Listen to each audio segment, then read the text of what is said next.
Hey, welcome everyone. In this video, you will see all kinds of corrupt people who steal Nigerian people's money, the ones that are on the run, the ones that are in prison, and the ones that are still in office. Let's start with the most outrageous one, where millions of dollars in cash was taken from the treasury. Remember when $43 million was recovered in an apartment in Ikoyi in 2017? A lot of people do not know where that money came from.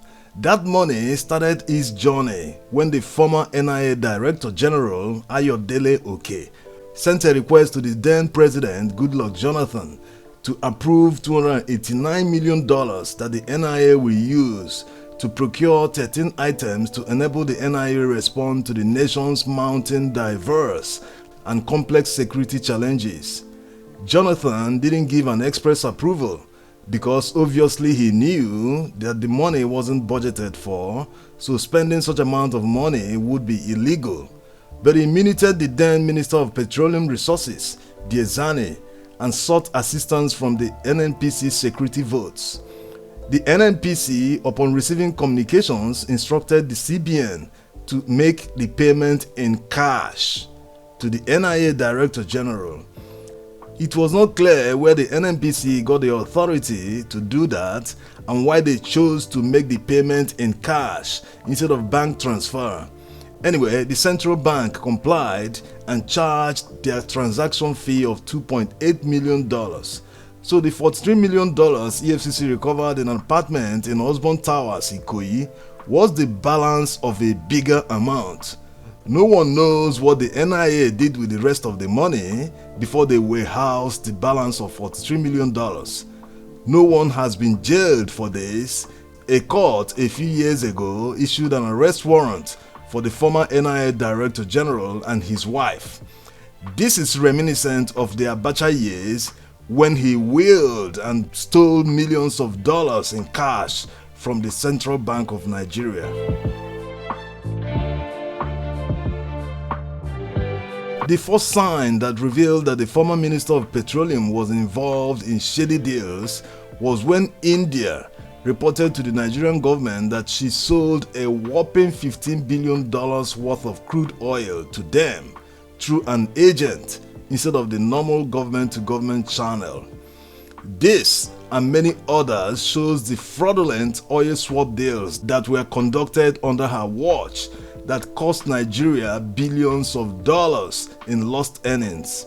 One of the middlemen she used to sell Nigeria crude oil bought an $80 million luxury yacht, which was later seized and sold by the US authorities following a court order. So this explains it for those asking how she could steal such huge amounts of money. It runs into billions of dollars.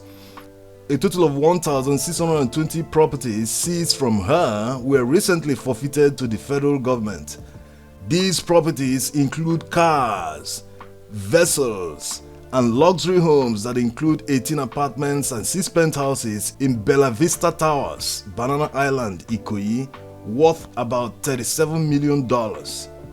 Did Diezani have a car dealership? One would think she did, because a total of 589 vehicles were seized from her. What in the world will she be doing with some number of cars? Well, if she could buy $14 million worth of jewelry, that number of cars shouldn't be a surprise. According to the former EFCC acting chairman, Diezani stole up to $2.5 billion. And despite all the evidence they have, the extradition request made by Nigeria to get her to face trial has not been granted by the UK authorities. The extradition process has become cumbersome because she purchased a Dominican Republic citizenship. Her new country issued her a diplomatic passport and made her a trade and investment commissioner. This does not in any way excuse the UK authorities from extraditing her. The UK should not be seen as a place that harbors corrupt looters who steal money from their poor countries. Also, the Nigerian government should negotiate with the Dominican Republic to cancel her citizenship to make the process easier.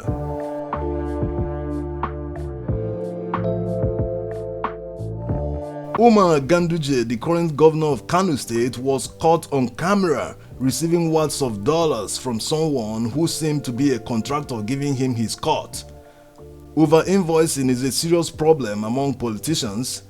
The question is, why didn't Umar Ganduje resign?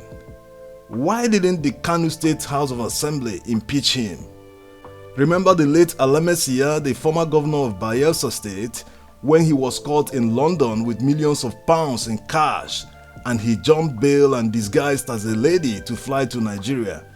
He refused to resign his position as governor and the Bayelsa State House of Assembly had to impeach him so that he could face trial. Although that impeachment was done with a lot of pressure from the federal government, why didn't the Buhari administration apply the same type of pressure that Obasanjo used to make the Kano State House of Assembly to do the right thing? What evidence is better than a video? He was caught red-handed. There is nowhere in the world that this has happened. A politician caught red-handed on camera taking bribes and still in office since then. No one will take Nigeria seriously when we say that we're fighting corruption.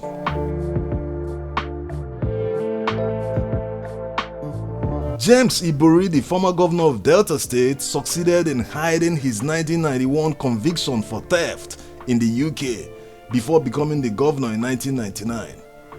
If his theft conviction in the UK had been known, he wouldn't have been eligible to contest for governor. In 2009, he also succeeded in getting about 170 charges of money laundering, theft, and corruption thrown out and acquitted by a judge in the Federal High Court, Asaba. In 2014, the judgment was overruled by the Appeal Court in Benin. It came late because the damage to the judiciary has already been done. Ibori was acquitted in Nigeria, but he was convicted in the UK. In the UK, Ibori admitted to 10 counts of conspiracy to defraud and money laundering. In contrast, he denied all charges in Nigeria, but paid a $15 million bribe to the then EFCC chairman Nuhu Ribadu to drop all the charges. Of course, he accepted the money as evidence. Recall that when police came to arrest Ibori in his O'Hara home in Delta State, a mob barricaded the roads and prevented the police from gaining access. These are the same people who Ibori stole and laundered their money. They've taken some change from him and turned themselves to his bodyguards.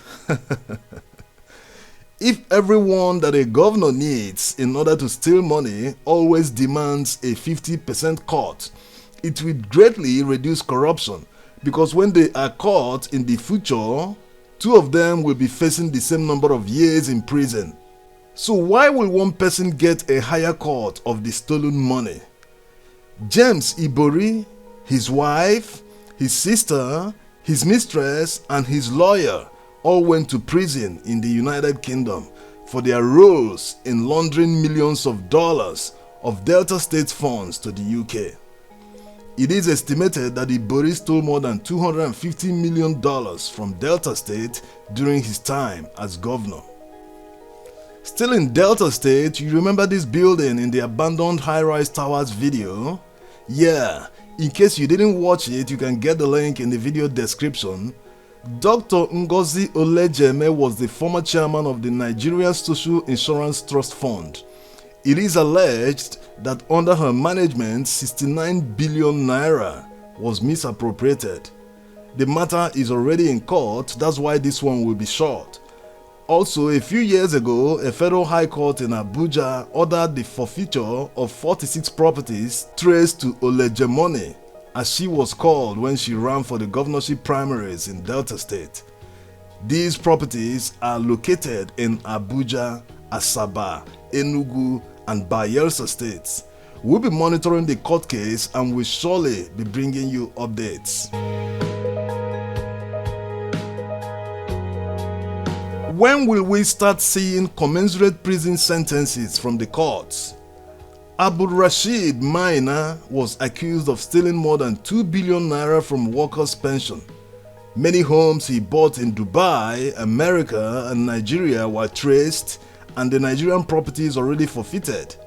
many bank accounts that had unexplained millions of naira in them. For instance, investigators found cash deposits of 300 million naira, 500 million naira, and 1.5 billion naira in 2 bank accounts. He also paid $1.4 million cash for one Abuja property. There's another property he bought that is worth $2 million in Jabi area, Abuja. He was convicted on many counts, but unfortunately, all of them will run concurrently, so he will spend only 8 years in prison. Maybe that explains why he was laughing at the sentence. Who laughs after being sent to prison? He was obviously mocking the system. Also, the prison officials were scrambling for him because they know that he will still have some money left, that the investigators wouldn't have caught everything he stole, so he will have some money left that he will share in prison to get a fair treatment. There are many instances of corrupt people not getting commensurate prison sentences for stealing state funds. Take for instance the former governor of Edo State, Lucky Ibinedion, who was accused of stealing more than 1 billion naira, but surprisingly he made a plea bargain and the court sentenced him, but with an option of fine. The fine was even laughable, 3.5 million naira for stealing more than 1 billion naira. He was also told to refund only 500 million naira. So this kind of mediocre sentence meant he stole money and did a deal, refunded some and kept the balance. Although this happened more than 10 years ago, the 8-year sentence Maina received means that this kind of unfair prison sentences still exist today. Someone that stole billions of naira from pension funds that a lot of workers have been saving for years, he used that money to enrich himself and bought 50 cars in Dubai. Maina should have gotten more years to serve as a deterrent to others.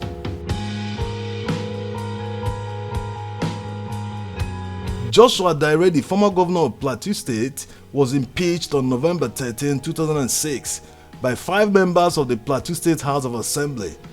Although the Court of Appeal and Supreme Court later set aside his impeachment, the impeachment was done to force the trial of Daire. Having been arrested in 2004 in London with thousands of pounds in his possession, he was granted bail, but he jumped bail and fled to Nigeria.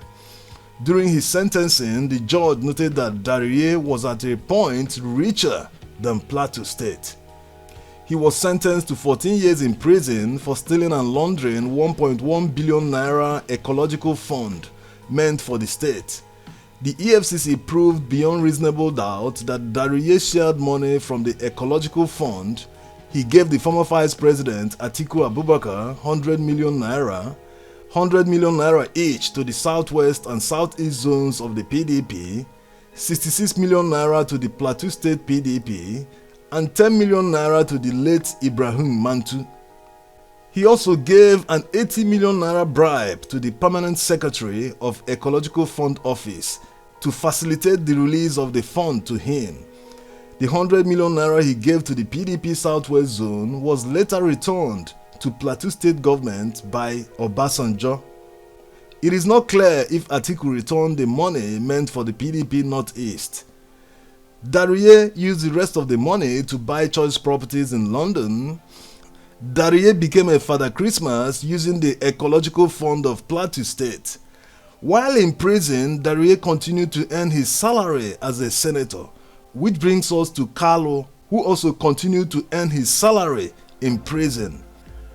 Ojuzo Carlo, the former governor of Abia State, always says that he was already a billionaire before he became governor in 1999, that he gave PDP 500 million naira as a grant during the early days.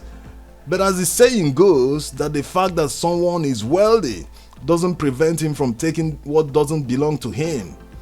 Carlo, who is now a senator, had a long trial in court with a lot of delay orders and all sorts of tactics that lawyers use to frustrate trials.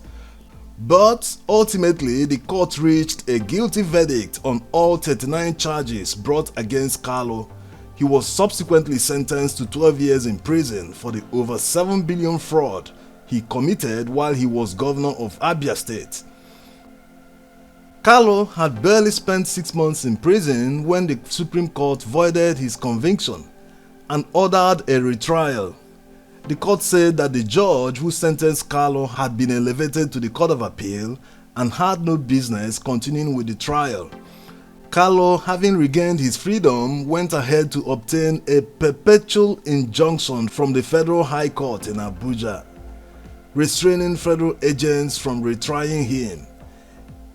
If an accused person that has pleaded not guilty in a trial is still running around to prevent the trial from going on, does it not signify that the person is guilty as charged? As they say, clear conscience fears no accusation.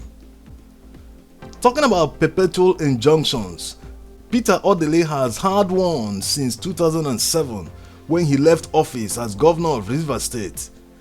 The controversial injunction has prevented the federal authorities from bringing Odili to trial. Odili is alleged to have stolen billions of naira belonging to the people of Rivers State. What do you think, viewers? Shouldn't a perpetual injunction be illegal? Although the judge who issued the injunction was queried in 2009 by the National Judicial Council, but till today the injunction persists. The EFCC did not file an appeal on time, and it seems they haven't approached another court to set aside the injunction.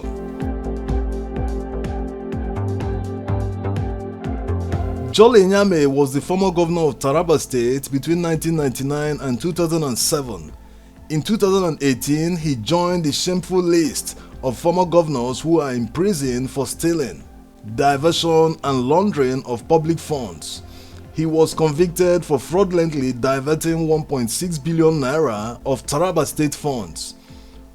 One of the offenses he committed was his brazen diversion of 345 million naira to a company in a space of 5 weeks in 2005. The worst part of Olejemoney's corrupt enrichment was the fact that he knew that the EFCC was investigating him and still continued his brazen stealing. He was sentenced to 14 years in prison, a verdict he appealed, but he must have regretted that appeal because the Court of Appeal added a fine of 495 million naira that he has to pay for his brazen misappropriation of Taraba State's funds. The Court of Appeal also reduced his prison term to 12 years. Olejemoney received a fair prison sentence that is commensurate to his crimes against his people. Kudos to some judges who are upright, and may they continue to uphold the law.